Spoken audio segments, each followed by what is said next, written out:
बाबा, जेव्हा मी मोठी होऊन डॉक्टर बनणार ना, तेव्हा मी पहिले तुमचाच इलाज करेल. अरे वा, पण त्याच्यासाठी रोज शाळेत जावं लागते.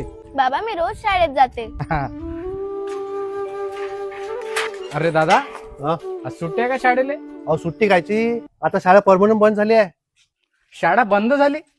अहो पण माझ्या पोरीची शाळा. अहो दादा, मला एक सांगा, तुमच्या एका पोरीसाठी सरकार काय एवढी मोठी शाळा चालू ठेवणार आहे का?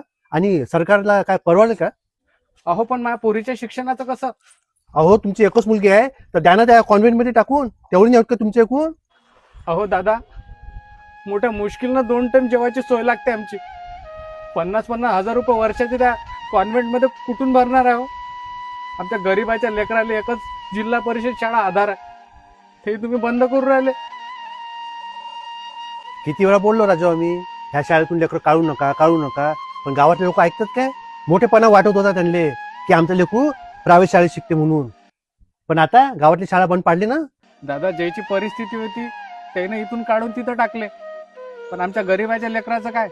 आमचं तर शिक्षण बंदच होईल ना दादा आता, शाळा नाही तर. ही परिस्थिती आपल्या गावातच नाही दादा, प्रत्येक गावात झालेली आहे. आणि याला जिम्मेदार आपलं सरकारच नाही, तर आपल्या प्रत्येक गावातील आपला पालक वर्ग सुद्धा आहे. म्हणजे ज्याच्यापाशी पैसा आहे तोच शिकू शकणार आहे का? आमच्या गरीबाच्या लेकराचं काय?